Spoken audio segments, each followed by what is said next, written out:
Welcome to Vital Viewpoints on Healthcare, where we dig into the trends, policies, and people that are changing how healthcare works for all of us. In today's episode, we are diving into the Affordable Care Act at a time when markets are volatile, coverage is changing, and timing has never been more critical. Our guest is Michelle Anderson. Michelle is the director and senior consulting actuary with Wakely Consulting Group. Wakely is an HMA company.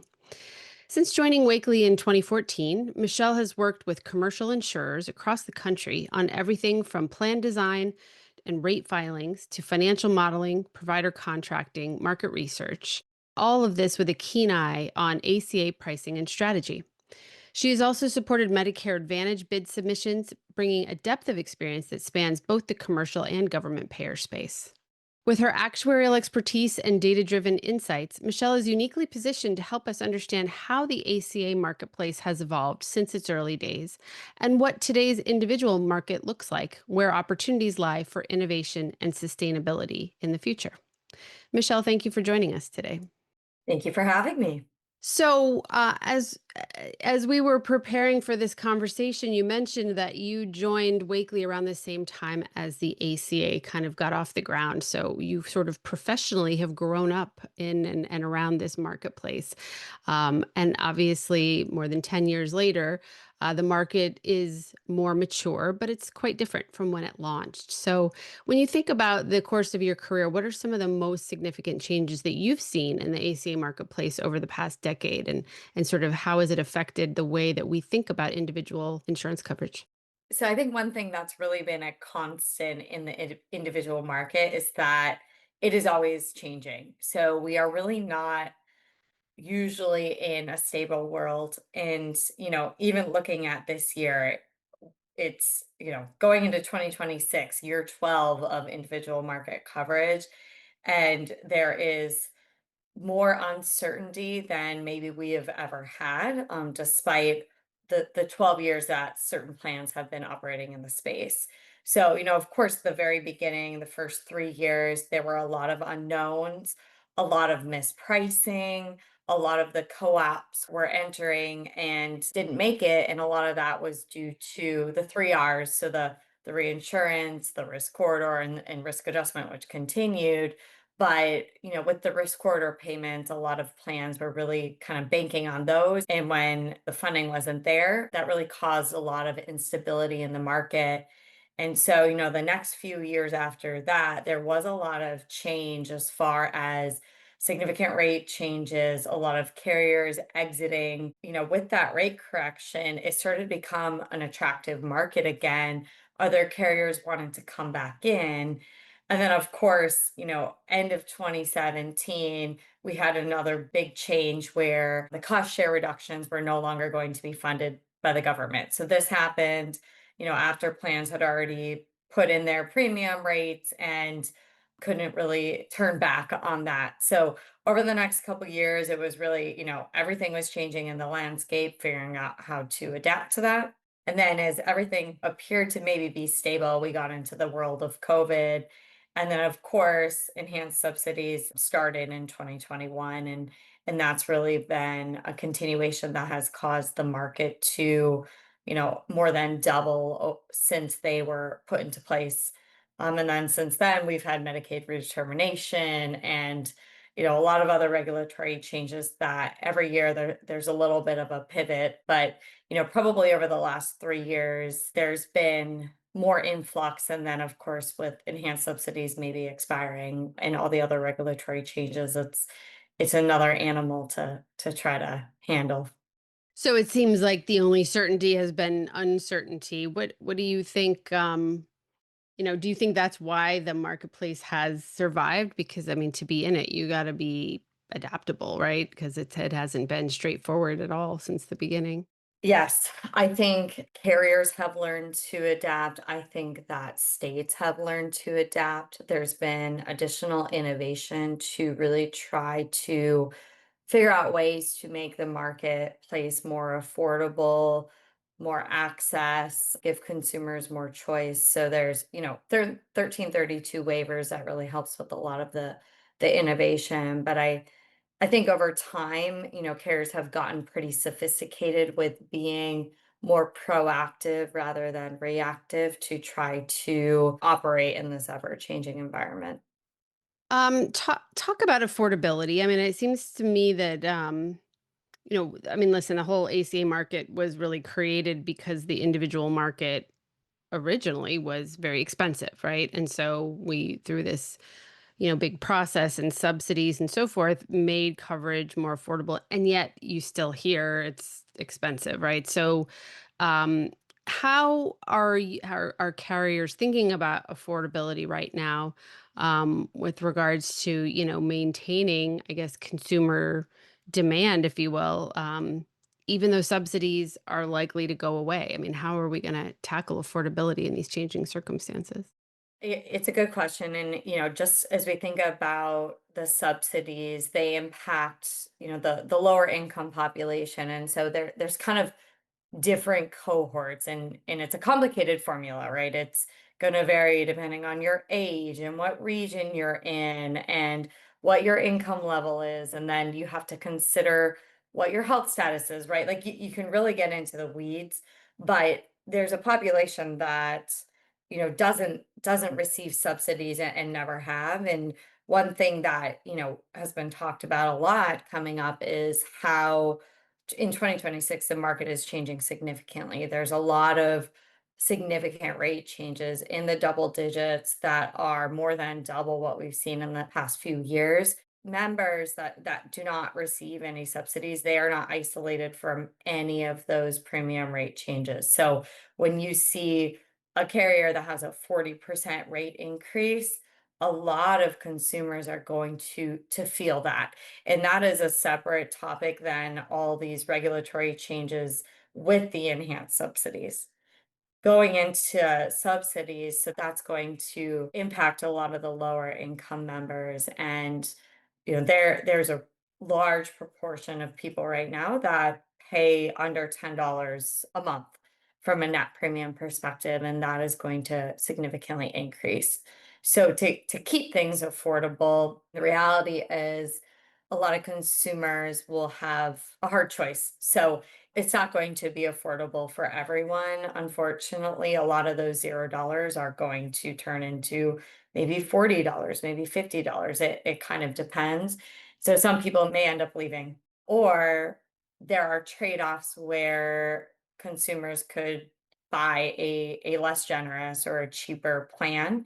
So they'll save on premium costs, but then they're at risk for additional cost sharing. So maybe they're healthy and that's fine, but there's still the risk of unexpected costs, or maybe even certain consumers will forego care. So I think there's ways where we can try to educate brokers, educate members on how to buy a plan. But the reality is the affordability will be not as good as it is with the enhanced subsidies. Sure. As an actuary, you specialize in turning data into insights, as we sort of said in the introduction. Yeah. If we think about, the amount of data that we've collected over the past 10 plus years of, who is in this marketplace, what have we learned about them? How are marketplace consumers different than employer consumers, and what is it that these plans kind of need to deliver, in terms of access to care? We are fortunate in that we have access to a national ACA database that has detail at the member level across the country. And so we analyze multiple years of data to try to understand these questions and understand what does drive member choice, consumer patterns. Where do we see good behavior, right? So, is there a particular plan design that drives a member to actually go into the doctor? How does that change based off of their income levels? So, lower income members, of course, are extremely price sensitive. And so, how do you tailor a benefit design to make sure that there are less barriers for certain drugs, for getting preventive services for getting into the doctor for that initial visit is really important.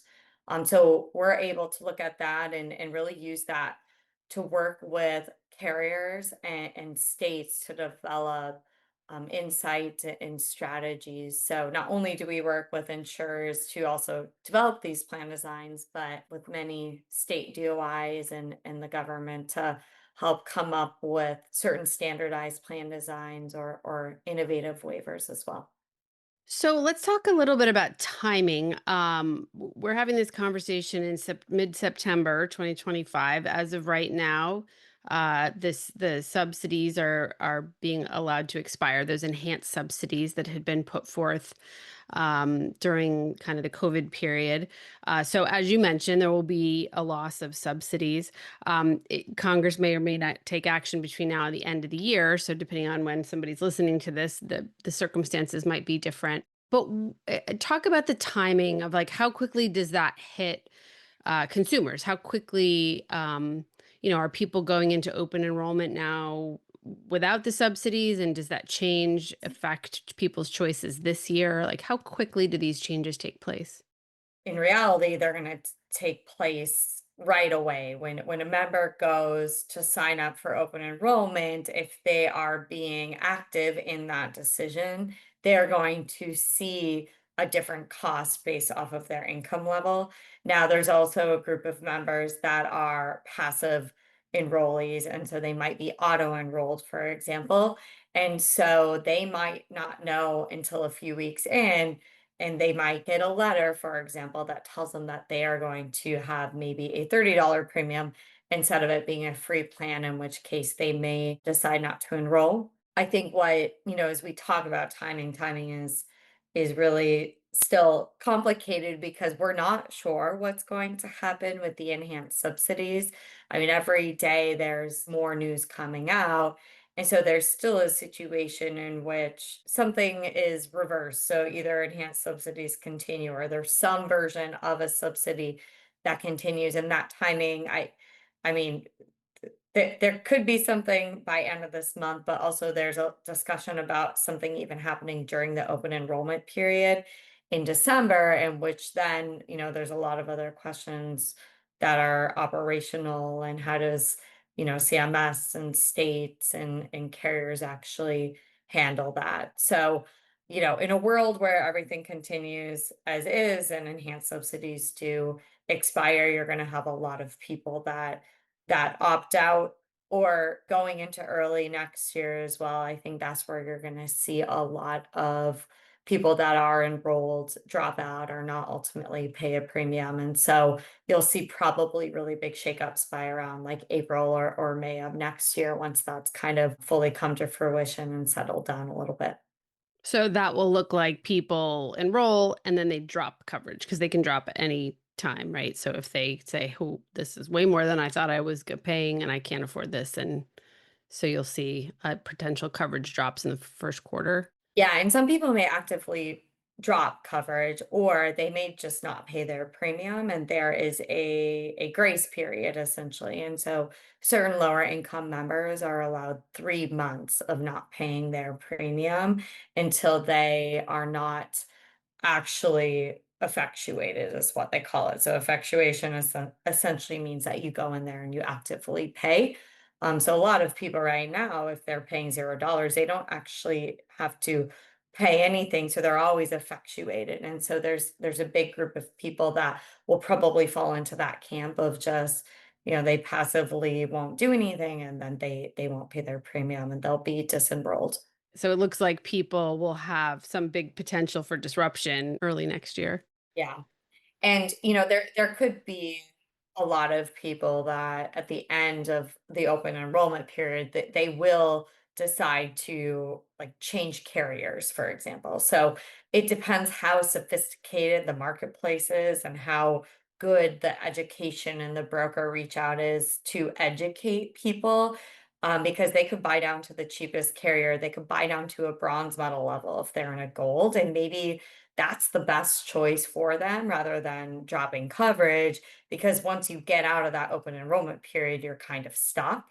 So there are a lot of ways to be proactive and communicate with members to make smarter shopping decisions, frankly. Yeah. So basically, what you're saying is if you know this is going on or somebody tells you this is going on, you make a different choice during open enrollment, then that's fine. But if you don't, and I mean, I guess I'm how many people typically just kind of go into auto enrollment to the next year? Like what percentage of people are actively reshopping during open enrollment? I want to say it's 35 to 40%. It's been increasing year over year because of like there's different rules around auto enrollment. It's not like the same rule across the country. Different states, different marketplaces do it differently. But because of some of the like changes, there has been a lot more people with $0 premium plans, for example. And so they get to stay there. There there are complications too when the carrier who's the lowest cost or the benchmark changes in a market. So when we look at what's happening in 2026 with like certain carriers having 10% rate changes, some carriers having 40%, there's so much churn in the position of where carriers are at that then that will cause less people to be able to be auto enrolled. They're going to have to actively sign up, and then with that as well, if they're lower income, verify their income, and there's just it's more of a burden now. There's more operational um, processes that carriers and members actually have to go through. Okay.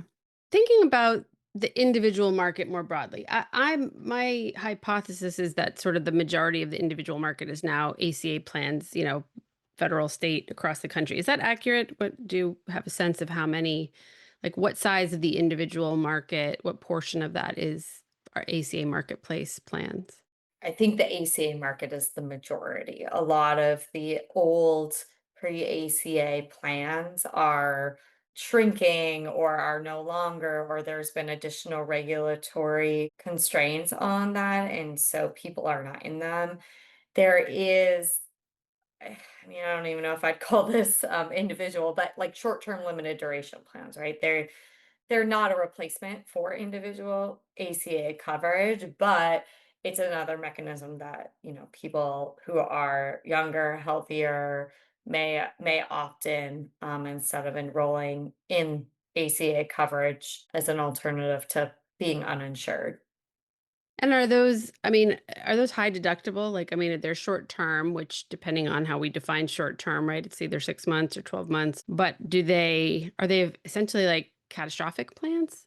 It's all in the fine print, but I think generally they're not going to really cover you in the event that anything significant happens. It would essentially be like not having insurance. And so it's really not great protection for people. There's a lot of regulatory concerns or push on, marketing short-term limited duration plans a certain way. I guess what other ideas are there out there for, it seems like this individual market has been, as I said earlier, it seems to be kind of a challenge. Do I dare say dysfunction for a long time, right? It's meeting the needs of ever increasingly expensive costs of care for a population that does not have the benefit of spreading risk. What are the options at this point? If the ACA marketplace has become such a kind of a political football that it's just changing so much that it doesn't stay stable, you know, what is the answer for folks that find themselves without coverage? I don't know if I love the answer to that because you know, I don't know if there's at this point in time an alternative solution. I mean, some people might have the benefit of enrolling back on ESI coverage, for example, but I think there is a population, a cohort of individuals that will not be eligible or find coverage affordable. And so I think we're kind of in a world where absent any regulatory impact or any change. I think there's just going to be a larger population that is foregoing coverage, and then there's a lot of other consequences that come with that. So it pretty much has to stay within the realm of kind of a regulated marketplace at some point. We know that the subsidies were, a political swing in one direction to get rid of those, swinging back now the other direction. Um, but I mean, do you think that the ACA marketplace goes away, or does it just continue to kind of blow with the winds and find its footing?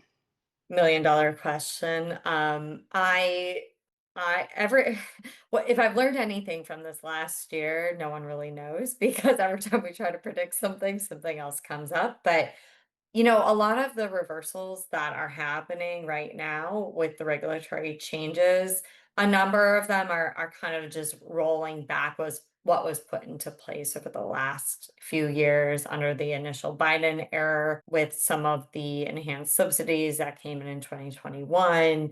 So many of them are kind of reverting back to like a, beginning of ACA world. So if we're dealing with what we have in front of us now, it doesn't go away. It continues on. It's just a lot smaller. It just looks a lot different. I think just the question is what happens in the future? What else is going to be, you know, put out there from a regulatory standpoint, Yeah, that's a good reminder. The enhanced subsidies have gone away, right? But not all subsidies. So right? important to frame that correctly.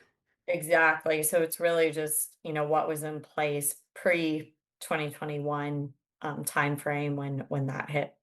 Yeah. Well, and everything we all know about health insurance, right? That it depends on what is covered as to how expensive it is and what your premiums look like. So, if this, one solution to deal with affordability is to subsidize it, another solution would be to scale back what's covered. So, I mean, do you think that this creates an opportunity for like lower actuarial value plans to kind of come back? Obviously, that wasn't the original intent of the ACA. There was that sort of minimum essential benefits, but, do you see that as being a potential or I guess maybe like, yeah, do you see that as being a potential pathway to retain coverage, but, at a more affordable rate? Yeah, I think it'll flow back that way. So even if you look at public data that does show plan selections over time, in earlier years, there were a lot more members that were in the bronze plans, for example. Now that has shifted in a lot of states, and there's a huge population that's in gold, for example.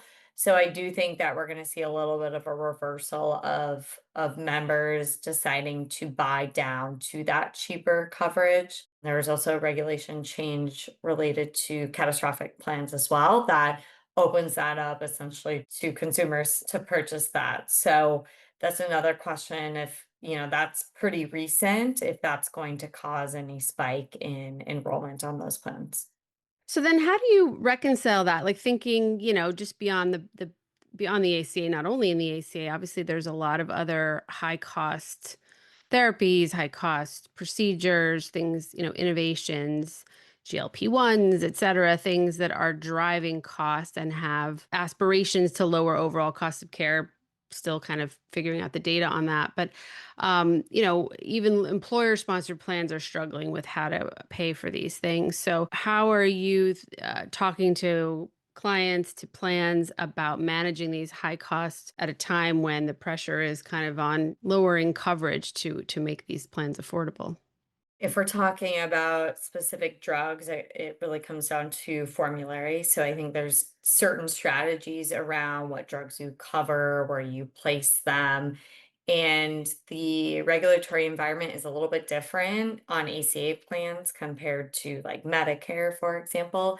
And so that, some pressures across, all lines of business might not hit ACA quite the same.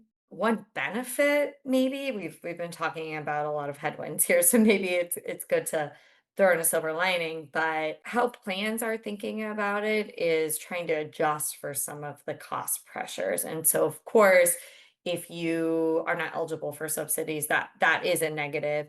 If you're an individual that is eligible for subsidies, you are kind of isolated from those cost increases, which is a higher majority of the market.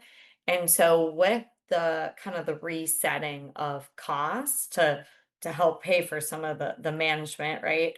It's giving a rate correction, right? Which is possible in certain markets in the ACA that might make it a little bit more stable and sustainable in the long run. But as far as other trends, other headwinds, I think there's just other conversation around working with providers on contract rates or trying to invest in certain programs to help with medical cost management. This is not a new idea. This has been happening, but I think just across the industry, there's a lot of concern with this. And so people are really putting a lot of energy into these specific initiatives. How does this all square against, larger demographic trends and trends, in this particular economic moment where we have potential coverage losses for a bunch of different reasons, right? We have some Medicaid changes, we have unemployment rates in certain sectors, and sort of things like for example, that AI, is going to disrupt white collar jobs, which tend to be more highly insured. So you could be looking at a very different mix of potential beneficiaries for ACA plans as more people are kind of finding themselves without coverage and having to find their way through the individual market, which I would assume, again, argues for some of those bronze plans, but not necessarily, right? People coming off of higher wage jobs. So, how are you advising clients in terms of, longer term changes in demand and changes in potential beneficiaries? Again, a lot of uncertainties, but, of course, depending on what happens with Medicaid, that's really gonna impact what happens in the ACA market and who may or may not be eligible, from that standpoint. And so I think it just goes back to what we talked about at the beginning of being flexible. I think none of us really know what's going to happen, but just monitor all the regulatory changes and have that top of mind to figure out how to pivot as things come through.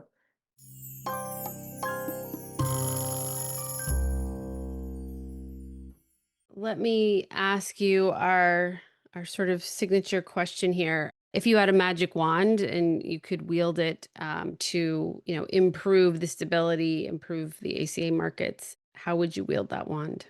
Well, I think my one today would be to continue enhanced subsidies because that seems to be the best option for the majority of consumers. With them going away, there's just a lot of market instability, which in turn, it's impacting affordability. A lot of members will go uninsured. It's going to cause certain carriers to have financial strain. All these changes are hard, especially when they're unpredictable and there's really not a clear timeline ahead of us. So maybe I'm in rate filing fatigue, as I'm on the 10th round of still trying to understand the regulatory environment. But I think that would be one thing that would would really ease a lot of concerns for many consumers. Well, and it's interesting. It's a straightforward answer, but and may require considerable political magic to to achieve it. But the fact that it is squarely on the table says that I don't think you're wrong about that being a critical factor to this marketplace working. And there's kind of an old adage in public policy programs that once you give somebody a benefit, it's hard to take it away. And so this is an interesting experiment. So again, here we are in September. Probably in December we may have a lot more information that may swing this one way or the other, but certainly is demonstrable proof that subsidies do make a difference there. So Yeah. is there, I guess, just in closing, is there anything that you think you wish more people would know about the ACA market, or you think it would really kind of enhance people's understanding, or something you talk about it dinner parties when people ask you what you do. What do people most misunderstand about the ACA market? I think no one at dinner parties likes to talk about ACA individual coverage is probably my answer. Probably the good takeaway. It is so interesting to me that for what is it, 6% or whatever it is of our overall coverage, that it has, had regularly 80% of the media coverage of sort of health policy over the past 10 years. And um, you know, compared to the bigger employer market and Medicare and just the sheer volume of people that are in both of those markets, it's just so interesting that this little small and unwieldy little market has gotten so much political and media attention. Yeah. I mean, anyone I do know that is enrolled in individual coverage is shocked by what's about to happen. And I have heard from many of those people that they they probably will just choose to not buy the insurance. And so it's kind of, as Yeah. I go through my actuarial modeling and I'm estimating how many people will opt out and not buy coverage and go uninsured because it's unaffordable. I mean, I think it's kind of a living example when I hear that coming out of people that I know. They're the folks that are going to choose not to buy it. Yes. Sadly, I think you are correct. My anecdotes would tell me the same. But the one thing we know is that we will continue to be talking about this and it will continue to swirl. So we appreciate your time today and your insights into this market. And it's good to have you with us. Thank you for having me. Thank you.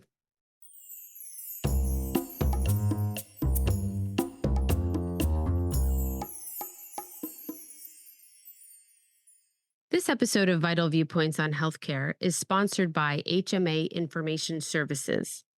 HMAIS is a subscription based service that provides state level data on publicly sponsored programs like Medicaid. From the latest managed care enrollment, market share, and financial performance data to up to date RFP calendars and state by state overviews, HMAIS has all the information you'll need to power your initiatives to success. This podcast was produced by myself, Jennifer Colomonico, along with Tiffany McKenzie, in collaboration with our guests. The content is the property of Health Management Associates.